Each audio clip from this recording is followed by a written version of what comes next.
সম্মানিত হাজিরিন, গত জুমায় আপনাদের সামনে মাহে জিলহজ শরীফের ফজিলত, এই 10 দিনের ইবাদতের কিছু আলোচনা আপনাদের সম্মুখে করেছিলাম।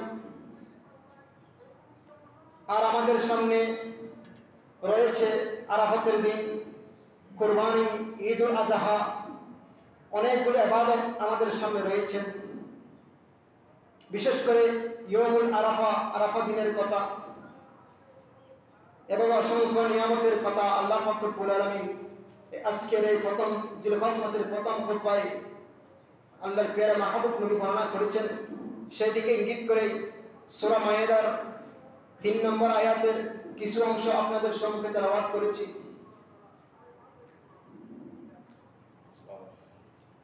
আজকে জিলহজ মাসের 4 তারিখ, আগামী বৃহস্পতিবার 10 তারিখ কুরবানির দিন, আর বুধবার 9 জিলহজ আরাফাতের দিন। প্রত্যেকে বলুন আলহামদুলিল্লাহ। 8 তারিখ থেকে হজের কার্যক্রম শুরু হয়ে যাবে।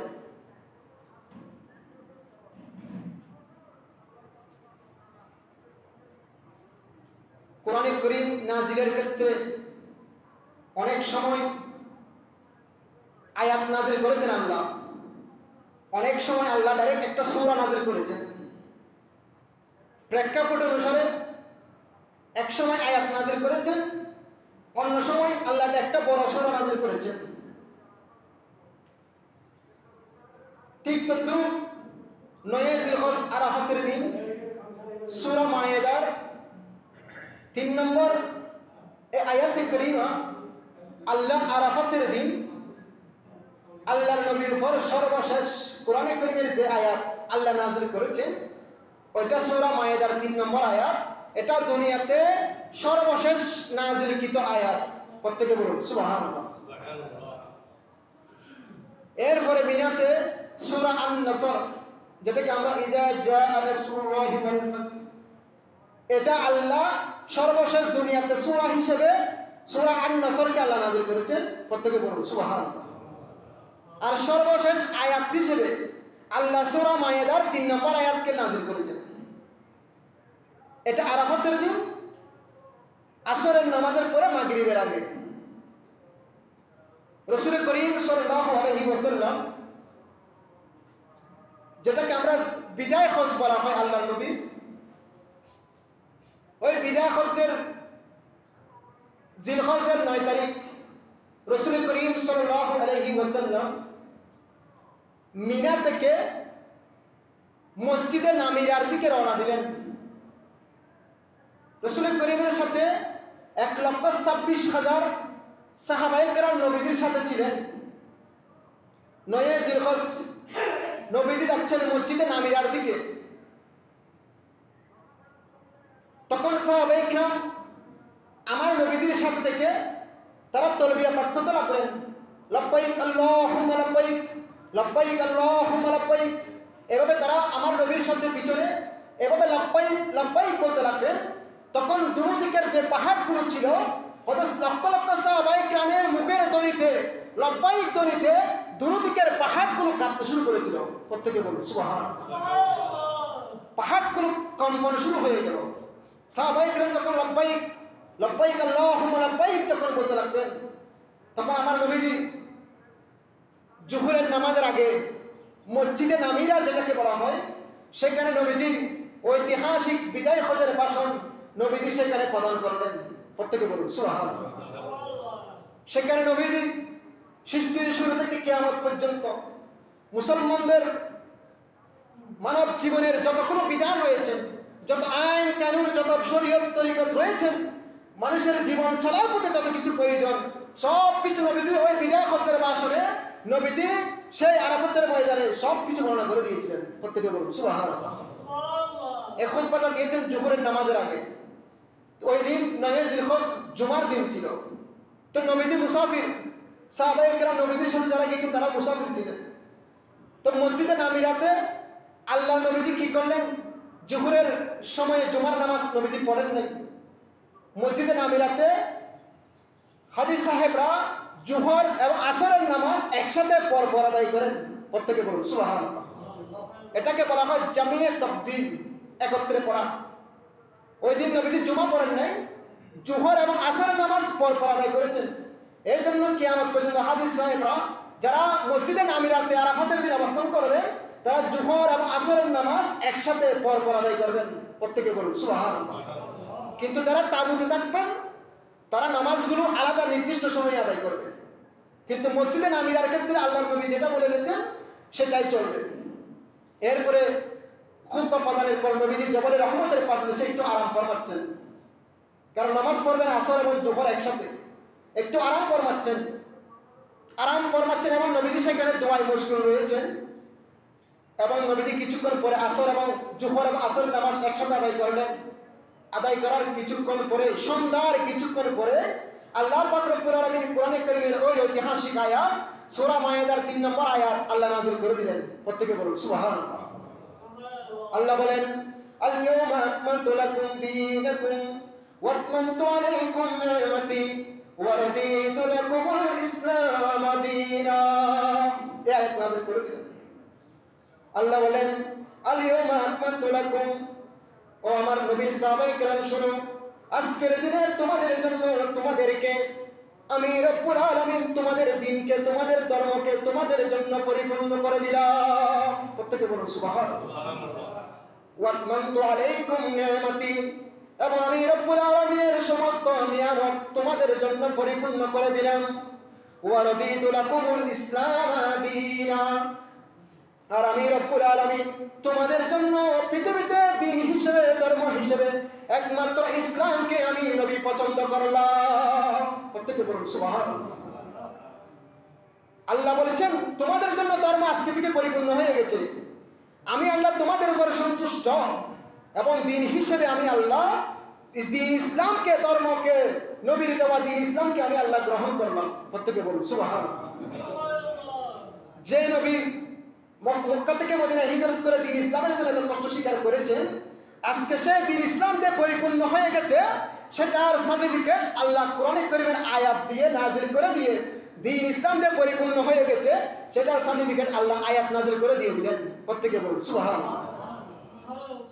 এখন এই আয়াত যখন নাজিল হয়ে গেল আরাফাতের ময়দানে সন্ধ্যার কিছুক্ষণ আগে, সাহাবায়ে কেরাম সবাই খুশি হয়ে গেলেন, তারা আত্মহারা হয়ে গেলেন, খুশিতে তারা বিভোর হয়ে গেলেন। কারণ দ্বীন ইসলাম যে সঠিক ধর্ম, যে নবীর পিছনে আল্লাহকে না জেনে যে নবীর পিছনে আমরা ঘুরেছি, আজকে সেই দ্বীন ইসলাম যে সঠিক ধর্ম সেটা আল্লাহ আমাদেরকে জানিয়ে দিয়েছেন। এই জন্য সাহাবায়ে কেরাম সবাই খুশি হয়ে গেলেন। প্রত্যেকে বলুন সুবহানাল্লাহ।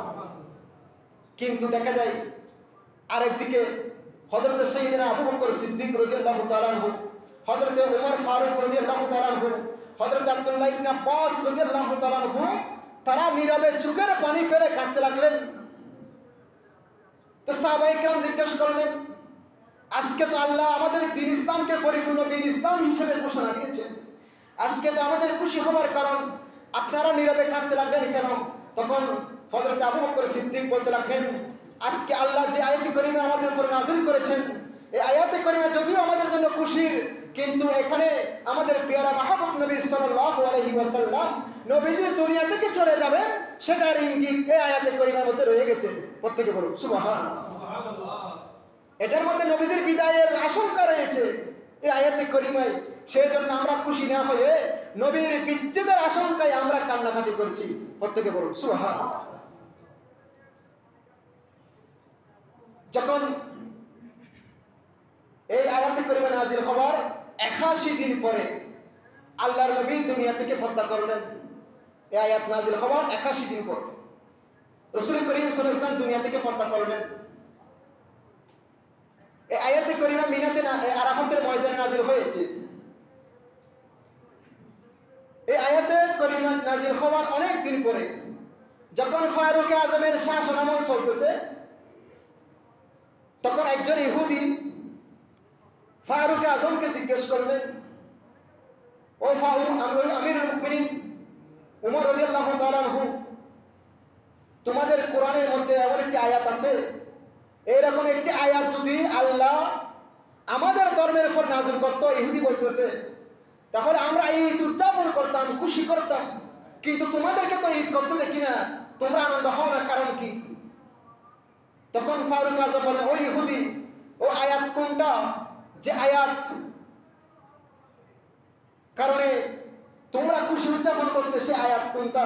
তখন ইহুদি বলতে লাগলো, এই আয়াত হলো আল-ইয়াওমা আকমালতু লাকুম দীনাকুম ওয়া আতমামতু আলাইকুম নি'মাতি ওয়া রাদিতু লাকুমুল ইসলাম দীনা। ইহুদি বলতেছে এই আয়াত। তখন ফারুক আজম বললেন, ওই ইহুদি শুনো, এই আয়াতে করিমা কখন নাযিল হয়েছে? ওই আয়াতে করিমা কোন সময়ে নাযিল হয়েছে? ওই আয়াতে করিমা যখন নাযিল হয়েছে নবীজি কখন ছিলেন?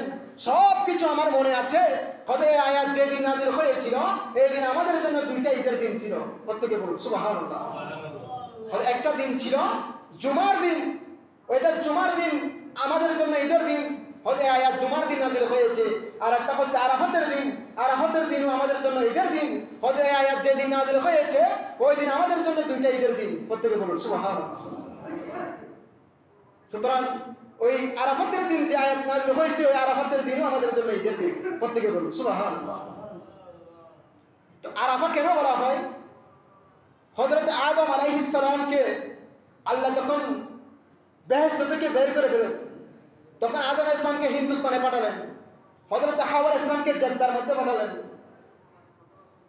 তখন তারা পরস্পরকে খুঁজতে লাগলেন দুনিয়াতে এসে। খুঁজতে খুঁজতে তারা দুজনের যে জায়গায় মিলিত হয়েছে, হয়তো ওই জায়গার নাম ছিল আরাফা। আরাফা মানে পরিচিত হওয়া।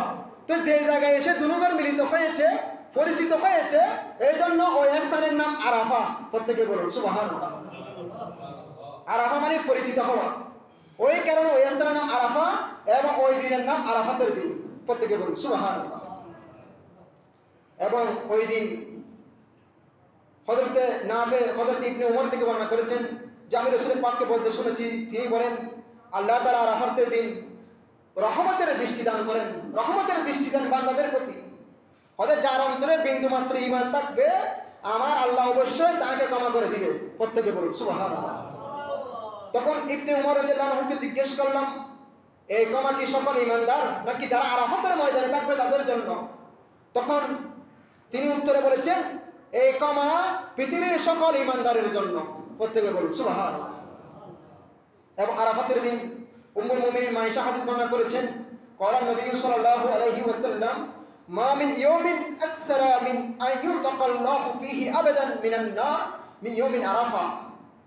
আল্লাহর নবী ইরশাদ করেছেন, আরাফাতের দিনে জাহান্নামের চেয়ে কোনো মুক্তি, জাহান্নাম থেকে মুক্তি দানের চেয়ে অন্য কোনো দিন নেই। এরকম জাহান্নাম থেকে আল্লাহ মুক্তি দেন আরাফাতের দিন। প্রত্যেকে বলুন সুবহানাল্লাহ। এবং আমার নবীজি আরো বর্ণনা করেছেন, ক্বালা সিয়ামু ইয়াউম আরাফা আহতাসিবু আলাল্লাহ আইয়ুকাফিরা আস-সানাতা আল্লাতী ক্বাবলাহু আল্লাতী বা'দাহু। কেউ যদি আরাফাতের দিন রোজা রাখে, আমার আল্লাহ তার এক বছর আগের, এক বছর পরের গুনাহ আমার আল্লাহ ক্ষমা করে দিবেন। প্রত্যেকে বলুন সুবহানাল্লাহ। তো আরাফাতের দিন কখন? 9 জিলহজ, বুধবার। আমাদের দেশে যে তারিখ 9 তারিখ, ওইটা হচ্ছে আমাদের জন্য আরাফাতের দিন। আর আমাদের একদিন আগে যেখানে সৌদি আরবে যারা 8 জিলহজ তাদের জন্য দিন, অর্থাৎ তারিখটা হচ্ছে মেন। আল্লাহ কোরআনে বলেছেন, ইয়াসআলুনাকা আনিল আহিল্লা কুল হিয়া মাওয়াকিতু লিন-নাস। ইয়া রাসূলুল্লাহ, আপনাকে চাঁদ সম্পর্কে জিজ্ঞেস করবে, তো আপনি তাদেরকে বলে দিন এই চাঁদের সাথে মানুষের ইবাদতের সম্পর্ক, মানুষের মেয়েদের ইদ্দতের দিনের সমস্যা, মানুষের খরচ যতগুলো ইবাদত বندگی রয়েছে সব কিছুর সাথে চাঁদের সম্পর্ক। প্রত্যেকে বলুন সুবহানাল্লাহ। এজন্য যারা আরাফাতের দিন ওখানে থাকবেন তাদের চাঁদের হিসেবে তাদের জন্য 9 তারিখ যে দিন, যেটা তাদের জন্য আরাফাতের দিন। আর আমাদের যেখানে যে দেশে যে দিন চাঁদ উদিত হবে যে তারিখ, সেই দিন আমাদের জন্য আরাফাতের দিন। সুতরাং আমাদের জন্য আরাফাতের দিন হচ্ছে বুধবার 9 জিলহজ। ওই দিন রোজা রাখবেন। আর যদি পারেন 1 তারিখ থেকে 9 তারিখ পর্যন্ত 10 দিন রোজা রাখেন। 10 দিন তো 10ম দিন রোজা রাখা হারাম, প্রথম 9 দিন রোজা রাখেন। কিন্তু আরাফাতের দিন হাজী সাহেবরা রোজা রাখে না, তাদের জন্য রোজা না রাখাই মুস্তাহাব, কারণ তাদেরকে ওই দিন ইবাদত করতে হবে আরাফাতের ময়দানে। ওই জন্য হাজী সাহেবরা ইবাদতের জন্য তারা সেখানে রোজা রাখে না। যারা পারে তারা রাখে, যারা পারে না তারা রাখে না, কারণ ওই দিন আপনার ইবাদত করার সময়। এটা একটা মুস্তাহাব, এটা নফল ইবাদত, এটা নফল রোজা। কিন্তু আপনি আরাফাতে অবস্থান করা এটা খুব আপনার ফরজের অন্তর্ভুক্ত। ইহরাম বাঁধা, আরাফাতের ময়দানে অবস্থান করা, তাওয়াফে জিয়ারত করা, এগুলো হজের ফরজ। আপনি ফরজ করতে গিয়ে যদি রোজা রাখেন, তাহলে নফল রোজা রাখতে গিয়ে আপনার ফরজের ঘাটতি পূরণ হবে না, আপনি যে উদ্দেশ্য হজে গিয়েছেন সেটা আদায় হবে না। এই জন্য যারা করেন আরাফাতের দিন